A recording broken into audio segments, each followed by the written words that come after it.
Good morning बच्चों। तो बेटा लास्ट जो हमने स्टडी किया था Biot Savart's law and its application, that is magnetic field due to a long straight conductor carrying current.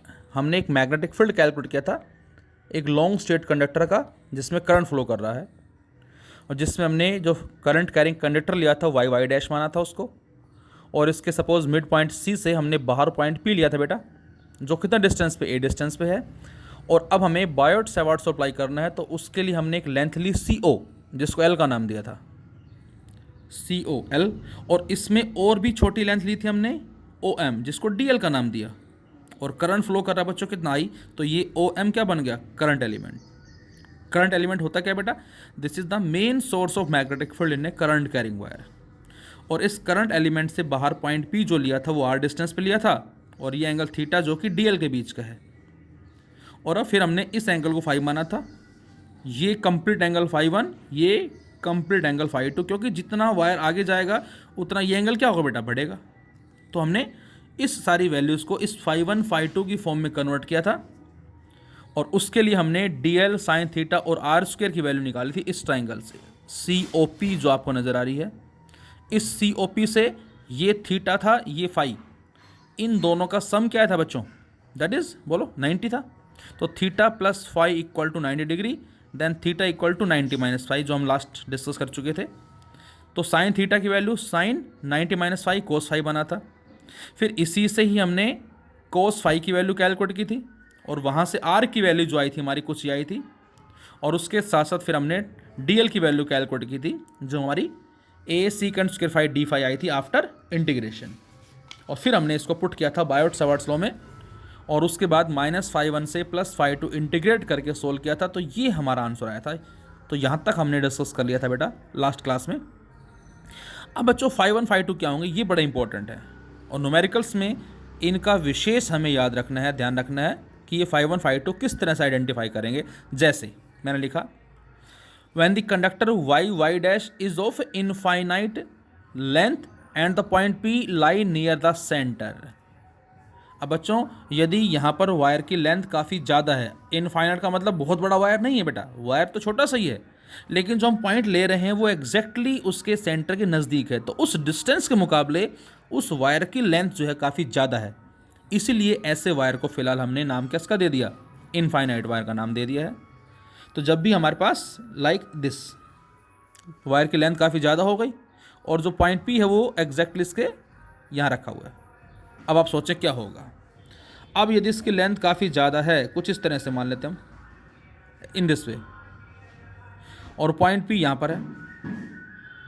अब बच्चों ध्यान से देखना ज़रा, अब हमें पता था ये एंगल क्या है 90 डिग्री, ये क्या था फाई वन। अब ये एंगल कहाँ बनेगा, तो बच्चों यदि वायर की लेंथ काफ़ी ज़्यादा है, जैसे कि मैंने इसमें दिखाया, ये लेंथ काफ़ी ज़्यादा और पॉइंट पी जो है वो सेंटर के नज़दीक है। अब बच्चों ये एंगल फाई वन है बेटा, और ये एंगल क्या है फाई टू है। अब यदि लेंथ काफ़ी ज़्यादा है, एक तरह से इन्फिनिटी मान लीजिए जो अभी हमने बात की है, तो ये एंगल जो बनेगा, मतलब ये जो एंगल बनेगा दिस वन, ये कितना होगा, ये एंगल बिल्कुल स्मॉल होगा, नेग्लिजिबल होगा, जिसको ऑलमोस्ट हम 0 लिख सकते हैं। अच्छा ये कितना है 90, ये भी क्या होगा 90, क्यों, क्योंकि इन तीनों का सम कितना होगा बेटा 180 डिग्री। तो ये तो 90 है, ये एंगल कहाँ बन रहा है, ये काफ़ी लार्ज डिस्टेंस से बन रहा है, ये 0 हो जाएगा। तो इस एंगल को हम 90 बोलेंगे, किसको, इस वाले को। और जो डायग्राम में क्या था फाई वन था, तो इस केस में फाई वन कितना आ गया, दैट इज़ 90 डिग्री। सेम इसी तरह से ऊपर ये यहाँ बनेगा, आगे जाके एंगल कितना हो जाएगा 0, ये एंगल कितना है 90, तो ये भी कितना होगा 90 डिग्री, तो फाई टू भी क्या होगा 90। तो यदि वायर की लेंथ काफ़ी ज़्यादा है तो उस केस में, और पॉइंट पी जो है वो उसके सेंटर के नज़दीक है, then phi one phi two taken as 90 degree. और जब दोनों को 90 पुट करते हैं, साइन 90 प्लस साइन 90, ये भी 1 ये भी 1, एंड 1 + 1 2, तो उस केस में हमें आंसर मिलता है b = μ0/4 पाई 2i/a। तो ये हमारा फॉर्मूला मैक्सिमम न्यूमेरिकल्स में भी यूज़ होगा। अब न्यूमेरिकल्स में इनफाइनाइट लेंथ गिवन नहीं होगी बेटा, आपको इस तरह से वायर दे रखा होगा और पॉइंट पी कुछ ऐसे गिवन होगा। तो अब आप अंडरस्टूड है कि पॉइंट पी इसके मिड में आ रहा है, तो उस केस में हम क्या करेंगे, इस फाई वन फाई टू को पुट कर देंगे क्या 90 डिग्री, और डायरेक्ट इस रिजल्ट को यूज़ कर लेंगे। ए क्या है बच्चों, फिर से ए है ये डिस्टेंस, ध्यान रहे वो आर होता है बायोट सवार्ट्स लॉ में, बट ये आर नहीं है, ये ए डिस्टेंस, ये वाला डिस्टेंस है। Second case, when the conductor Y Y dash is of infinite length. अब जो कंडक्टर उसकी लेंथ काफ़ी ज़्यादा है, और जो पॉइंट पी है बेटा वो या तो अपर एंड पे रखा है या लोअर एंड पे रखा है, कुछ इस तरह से हम मान लें, समझ लें इसको। ये लेंथ काफ़ी ज़्यादा है, पहले केस में तो पॉइंट पी इसके मिड में था, अब इस पॉइंट पी को या तो ऊपर ले गए या पॉइंट पी को नीचे ले आए, जैसे मैंने यहाँ दिखा है। तो पॉइंट पी कहाँ पर है, अपर एंड पे है, तो ये हो गया अपर एंड। अब जरा ध्यान से देखें, अपर एंड हो गया। अब इस पॉइंट को हम ज्वाइन करते हैं, क्योंकि ये वायर था हमारा इस तरह से, और पॉइंट पी पहले यहाँ था, अब इसको हम यहाँ ले आए तो ये अपर एंड कहलाएगा, और इसी पॉइंट पी को यहाँ नीचे ले आते हैं तो ये लोअर एंड कहलाएगा, तो हमने यहाँ रखा। अब लेंथ काफ़ी ज़्यादा है, अब आप सोचें ये एंगल क्या बनेगा बच्चों, 0, ये कितना होगा 90, ये भी कितना होगा 90 डिग्री। अब ये एंगल कौन सा वाला है, ये वाला एंगल है, ध्यान से देखें, और ये क्या था φ1, तो इसका मतलब φ1 क्या हो गया 90। अच्छा ऊपर φ2 था, अब ऊपर तो कुछ है नहीं, तो φ2 क्या लेंगे हम, 0 लेंगे, तो φ1 क्या बन गया बच्चों 90 डिग्री, φ2 क्या बन गया 0। कब, जब पॉइंट पी को अपर एंड पे लेते हैं, लेकिन पॉइंट पी को लोअर एंड नीचे रखते इस वायर के यहाँ पर, तो अब ये 90 डिग्री, अब ये हमने इस पॉइंट पी को ज्वाइन कर दिया अपर एंड से, अब ये एंगल क्या बनेगा बेटा, ऑलमोस्ट 0 होगा। ये 90 है तो ये भी क्या लेना पड़ेगा, 90 डिग्री लेना पड़ेगा। इसका मतलब इस बार φ1 जो है वो 0 है, लेकिन φ2 कितना है 90 डिग्री। तो इन दोनों ही केस में हम कह सकते हैं कि यदि लेंथ काफ़ी ज़्यादा है और पॉइंट पी या तो अपर एंड पे है या लोअर एंड पे है, तो एक 90 बनेगा, दूसरा 0, या फिर पहला 0 दूसरा 90 डिग्री। और दोनों ही केस में जब यदि ये 90 डिग्री हो तो साइन 90 + 0, तो 1 + 0 1, या 0 + 1 1, दोनों ही केस में आंसर सेम मिलेगा हमें, μ0/4 πI/a। तो ये अपर एंड या लोअर एंड के केस में हम ये वाला कॉन्सेप्ट अप्लाई करेंगे, जैसे न्यूमेरिकल्स में ये दे दिया हमें, और मैं कहता हूँ इसमें करंट फ्लो कर रहा है कुछ ऐसे, और पॉइंट पी यहाँ दे दिया आपको, ए यहाँ पर, तो फॉर्मूला ये लगाएंगे हम, दिस वन। और यदि इसी पॉइंट पी को हटा के मैंने यहाँ लिखा, तो अब आपसे कहा जाए इस पॉइंट पी बताओ फील्ड कितना होगा, ये। अब ये पॉइंट पी इसके अपर एंड पे आ रहा है, ये यूज़ करेंगे हम। या फिर ये पॉइंट यहाँ ना दे के आपको सपोज यहाँ दे दिया इस तरह से, तो इस केस में भी हम यही फॉर्मूले को यूज़ करेंगे। इसके अलावा हम बोल सकते हैं क्या, if length of conductor is finite. इसके अलावा मैं बोलता हूँ बेटा कि कंडक्टर की लेंथ फाइनाइट है, कितनी, L है, and the point P lies on right bisector of conductor. Right bisector का मतलब ये लेंथ फिक्स हो गई L, और एग्जैक्टली इसको परपेंडिकुलर बाइसेक्ट कर रहा है इस तरह से, ये पॉइंट P हो गया। तो इस केस में ये लेंथ क्या बचेगी बच्चों, L/2, ये भी क्या बचेगा L/2। अब यदि दोनों लेंथ बराबर है बेटा, तो ये दोनों एंगल भी क्या होंगे, सेम होंगे, तो ये भी फाई होगा, ये भी फाई होगा, मतलब φ1 φ2 दोनों इक्वल होंगे। तो यदि हम φ1 φ2 को फाई पुट करते हैं इस फॉर्मूले में, तो ये भी फाई, ये भी फाई, तो ये बनेगा μ0/4 πI/a 2 sin फाई। अंदर क्या आ गया, 2 sin फाई। और अब आप आराम से इस ट्राइंगल से sin फाई निकाल सकते हो। ये तो L/2 है, ये a है, तो ये कितना आ जाएगा, a का स्क्वायर प्लस L/2 का स्क्वायर का अंडर, और इस ट्राइंगल है sin फाई क्या आएगा, परपेंडिकुलर, जो कि L/2 है अपॉन h ये हो जाएगा। इसको पुट करके आप वैल्यू को फाइंड आउट कर सकते हैं। और राइट हैंड थंब रूल के अकॉर्डिंग मैं अब आपसे कहूं कि इस पॉइंट पी पे जो हमारे पास मैग्नेटिक फील्ड जो मिलेगा बच्चों, उसकी डायरेक्शन क्या होगी। अब आप बताएं कि हमें इस पॉइंट पी पे मैग्नेटिक फील्ड का जो मैग्नीट्यूड तो निकाल लिया, डायरेक्शन क्या होगी। तो स्ट्रेट वायर में रूल कौन सा लगाएंगे, राइट हैंड थंब रूल। मैंने बताया था आपको कि राइट हैंड थंब रूल में थंब क्या देगा, करंट, और ये उंगली क्या बताएंगी, बोलो, डायरेक्शन ऑफ मैग्नेटिक फील्ड। तो मैग्नेटिक फील्ड कुछ ऐसे होगा, that is anti clock wise direction में। अब जैसे आपने क्लास 11 में पढ़ा है कि जब कभी कोई पार्टिकल एक सर्कुलर पाथ में घूमता है तो अलोंग द टेंजेंट डायरेक्शन हम कैसे निकालते हैं, अलोंग द टेंजेंट। अब सपोज ये सर्कुलर पाथ है इस तरह से, अब मैं आपसे कहूँ इस सर्कुलर पाथ पे टेंजेंट जो है बताओ क्या होंगे, दिस इज सर्कुलर पाथ। अब इस पे ये टेंजेंट हो गया कुछ इस तरफ, यहाँ पर क्या होगा बच्चों, ये टेंजेंट हो गया, यहाँ पर क्या होगा बच्चों, ये टेंजेंट हो गया, यहाँ पर क्या होगा बच्चों, ये टेंजेंट हो गया। बोलो, ये रिंग ऐसे रखी हुई है, अब इसी रिंग को मैं ऐसे कर दूं, ए इस तरह से वर्टिकली कर दूं, अब क्या होगा, अब जहाँ जो एरो आपको, ये जो एरो नज़र आ रहा है, ध्यान से देखना कहाँ होगा जरा, ये एरो अभी ऐसे ऊपर की तरफ है, कब, जब रिंग ऐसे रखी हुई है, ये ऐसे मान लो इसको आप। अब जैसे इस रिंग को मैं ऐसे कर दूंगा तो एरो कहाँ चला गया, ये एरो चला गया इसके अंदर। तो यही बात मैं आपको समझाना चाह रहा हूँ बेटा, क्या कि जो वायर है, स्ट्रेट वायर जो है, इसमें करंट फ्लो कर रहा है, तो हमें पता है कि इस रूल से मैग्नेटिक फील्ड निकालेंगे हम, और मैग्नेटिक फील्ड कुछ ऐसा होगा, इस तरह से एंटी क्लॉकवाइज। अब जरा ध्यान से देखें, इस हिस्से पे मेरी उंगलियां क्या हो रही हैं, क्योंकि ये चारों तरफ सर्कल है, एक सर्कल है, और हर एक पॉइंट पे जो टेंजेंट ड्रॉ करेंगे वो बताएगा उस पॉइंट पे डायरेक्शन मैग्नेटिक फील्ड की। तो इस पॉइंट पे जो टेंजेंट आएगा, यहाँ पर वो टेंजेंट इस तरफ आएगा, ऊपर की तरफ आएगा, outward to the plane of paper. और इसी तरह से मैं कहता हूँ यहाँ पर ड्रॉ करें तो यहाँ जो टेंजेंट होगा बच्चों, वो कुछ ऐसे अंदर की तरफ आएगा, इनवर्ड। तो पॉइंट पी पे जो टेंजेंट होगा वो इनवर्ड होगा, और यहाँ पर क्रॉस बना देंगे हम। क्रॉस का मतलब जो डायरेक्शन होगी वो राइट हैंड थंब रूल से होगी, और फिलहाल इसमें इनवर्ड मिलेगी यदि पी इस तरफ है, और यदि पी उधर होता तो फिर हमें मिलता outward. Now we have the second application of Biot Savart's law, important, और इस पे बहुत तरह के न्यूमेरिकल्स हमें मिलते हैं। Magnetic field at the centre of the circular coil carrying current. तो बेटा इस बार हमें मैग्नेटिक फील्ड फाइंड आउट करना है, कहाँ फाइंड आउट करना है, किसी सर्कुलर कॉइल के सेंटर पे जिसमें करंट फ्लो कर रहा है। तो इसके लिए हमने एक सर्कुलर कॉइल कंसीडर किया, और इसको एक बैटरी से कनेक्ट किया थ्रो रियोस्टेट। रियोस्टेट का मतलब जो पोटेंशियल को डिवाइड करने का काम करता है। यदि इसमें करंट चेंज होगा तो उसके कॉरस्पॉन्डिंग जो मैग्नेटिक फील्ड है वो भी क्या होगा, चेंज होगा। और अभी अभी हमने देखा कि मैग्नेटिक फील्ड डायरेक्टली किसके आया बेटा, करंट क्या है, इनवर्सली किसके आया था, ए के। जितना हम उस वायर से दूर जाएंगे उतना फील्ड स्ट्रेंथ डिक्रीज होगी। तो हमने एक सर्कुलर कॉइल कंसिडर किया, और इसमें पॉइंट पी सेंटर पे लिया, और इसका रेडियस हमने आर मान लिया बेटा। अब बच्चों बायोट सेवार्ट्स अप्लाई करने के लिए हमने यहाँ पर थोड़ी सी लेंथ ली, डी एल। करंट कितना है, आई, तो आई डी एल क्या बन गया, करंट एलिमेंट।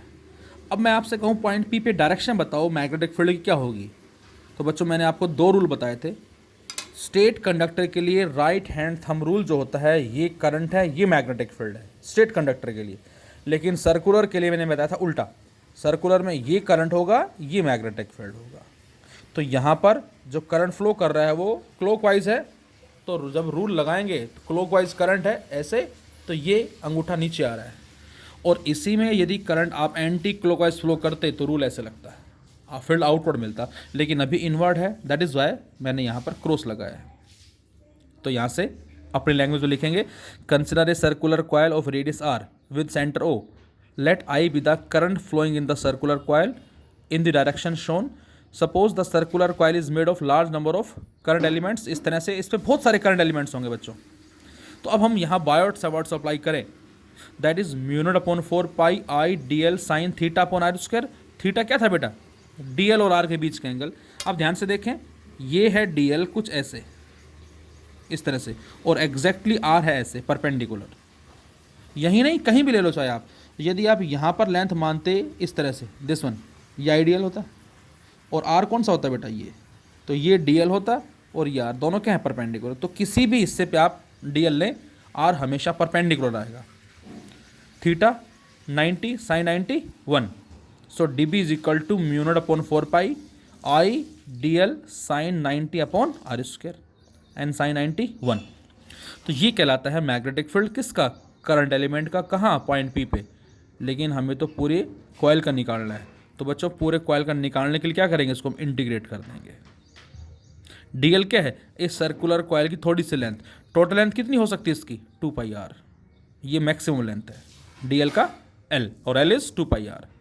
तो mu naught upon 4 pi I upon R square into में 2 पाई आर, और एक आर से एक आर कट जाएगा, तो आंसर क्या आ गया, mu naught upon 4 pi I upon R into 2 pi. और चाहे तो हम 2 पाई ऊपर है, नीचे 4 पाई है, उसको भी कैंसिल आउट कर सकते हैं। इसको आप ऐसे भी लिख सकते हैं, म्यू नोट आई अपॉन में 2r, इसको ऐसे भी लिखा जा सकता है, म्यू नोट आई, क्योंकि पाई से पाई कट गया और एक आर से एक आर कट गया। तो ये कहलाता है मैग्नेटिक फील्ड। और यदि इसी सर्कुलर कॉइल में n टर्न्स होती तो बच्चों, तो ये एक का है, एन का कितना होगा, मल्टीप्लाई एन कर देंगे हम। इस पे भी हमें न्यूमेरिकल्स मिलेंगे, एन टर्न्स, 2 टर्न है पहले, फिर हमने 5 टर्न कर दिए हैं। अब बताएं फील्ड का जो रेशियो है वो क्या होगा। इस तरह के क्वेश्चंस भी हमें मिलेंगे। यदि आपसे कहा जाए एक स्ट्रेट वायर है, उस स्ट्रेट वायर को मोड़ के हमने सर्कुलर कॉइल बनाया 2 टर्न का, और उसी को मोड़ के फिर से हमने सर्कुलर कॉइल बनाया सपोज ज़्यादा टर्न्स का, तो बताओ फील्ड का रेशियो क्या होगा। तो एन होगा, लेकिन जब हमारे पास टर्न्स बढ़ेंगी उसी सेम लेंथ से, तो बेटा रेडियस जो है वो डिक्रीज हो जाएगा। भाई मैं कहता हूँ ये वायर है, इससे एक तो हमने ये बनाया डायग्राम, और इसी से हमने एक ये बनाया, तो क्या हुआ, इसमें टर्न्स तो बढ़ गई लेकिन रेडियस कम हो जाएगा। तो हम बी जो है वो इस एन बाई आर के बिहाफ पे, और करंट सपोज दे दिया सेम, तो हम फाइंड आउट करेंगे। तो ये हमारे कहलाती है magnetic field at the centre of the circular coil carrying current. अब बच्चों इसी मैंने एक नोट लिखा है, यदि हमें कंप्लीट सर्कुलर कॉइल ना देके एक स्लाइटली स्मॉल लेंथ देता है लाइक पी क्यू, अर्क जिसको हम बोल सकते हैं, और इसके सेंटर पे एंगल कितना बन रहा है, थीटा है, अल्फा है, कुछ भी है, और रेडियस आर हो गया, तो सेम फॉर्मूला अप्लाई किया हमने, म्यू नॉट अपॉन 4 पाई, यही वाला। लेकिन इस केस में जब हम डी एल को इंटीग्रेट करेंगे, क्योंकि ये है, ये थोड़ी सी लेंथ होगी कितनी, डी एल, और ये जो आर है ये डी एल के परपेंडिकुलर होगा। तो बच्चों यहाँ तो डी एल की जगह लिखा 2 पाई आर, लेकिन यहाँ पर डी एल की जगह क्या लिखेंगे बेटा हम, यहाँ डी एल की जगह हम एल लिखेंगे। क्यों, क्योंकि हमें लेंथ पता ही नहीं है इसकी कितनी है। तो पहले में और इसमें यही डिफरेंस है, ये सर्कुलर कॉइल था, डी एल की जगह 2 पाई आर आ गया, यहाँ पर सर्कुलर नहीं है, तो डी एल की जगह क्या लिखेंगे बच्चों, हम केवल एल लिखेंगे। और जो नीचे आर स्क्वायर है इसको आर इंटू आर कर दिया, और एल बाई आर क्या बन गया बच्चों, अल्फा, एंगल इक्वल टू अर्क अपॉन रेडियस। तो एक हमारा इसी पे बेस्ड ये फार्मूला भी आ गया। ये हम कब अप्लाई करेंगे, जब कभी कोई अर्क का न्यूमेरिकल होगा जिसमें इस तरह से हमें एंगल गिवन होंगे, तो बी आ जाएगा mu naught upon 4 pi I by R into alpha. इसके अलावा बच्चों मैं आपसे कहता हूँ, क्या सपोज ये सर्कुलर कॉइल हो गया, हमने इसके सेंटर फील्ड की वैल्यू फाइंड आउट कर ली है, जो ये आई, दिस वन, ये कंप्लीट क्या ही है। मैं आपसे कहता हूँ कि इसमें करंट फ्लो कर रहा है और हमें केवल के एल पोर्शन का फील्ड निकालना है। Find out the magnetic field at point O due to K L. तो बच्चों के एल जो है ये इस पूरे का कौन सा पार्ट होगा, 1/4 पार्ट है बेटा, और ये एंगल कितना फिलहाल 90 डिग्री। तो या तो आपको इस आर्क में 90 डिग्री एंगल दे दे, आप सीधा ही इसका क्या कर दोगे, 1/4 कर दोगे, या फिर आपको सर्कल दे दिया इस तरह से और आपसे कहा के एल का फील्ड बताओ ओ पे क्या होगा। तो बच्चों ओ पे फील्ड कैसे निकालेंगे हम, इसका अलग से निकालने की जरूरत नहीं है, आपने सर्कल का निकाला हुआ है, ये उसका 1/4 हिस्सा है, तो इसी का क्या कर दोगे आप, 1/4 कर दोगे। मैं कहता हूँ हमें फील्ड निकालना है के एल एम पोर्शन का ओ पे, के एल एम पोर्शन का ओ पे फील्ड निकालना है। अब जो के एल एम पोर्शन है ये सर्कल का क्या है बेटा, हाफ है, मतलब सेमी सर्कल है, तो इसी का ही क्या कर देंगे बच्चों, हम हाफ कर देंगे। हम क्या आ जाएगा, म्यू नॉट आई अपॉन में 4 आर आ जाएगा बच्चों आंसर। 1/4 कर दें तो वो तो इसका होगा, के एल का, हाफ कर देंगे तो इसका आ जाएगा। अच्छा इसी में ही के एल एम और एन, के एन का पूछे, डिपेंड करता है करंट ऐसे जा रहा है या ऐसे जा रहा है। ऐसे जा रहा है तब तो ये आएगा 3/4, और ऐसे बात करते तो 1/4 आएगा। तो यहाँ से करंट कुछ ऐसे 3/4, तो इसी का डायरेक्ट क्या कर देंगे हम, 3/4 कर देंगे, ध्यान रहे। तो ये हमारे सर्कल पे बेस्ड क्वेश्चन है। तो नेक्स्ट वीडियो में हम इन्हीं के ऊपर बेस्ड कुछ क्वेश्चन जो है उनको सोल्व करेंगे यहाँ से, वो ज़रा ध्यान से देखना सभी ना। Thank you.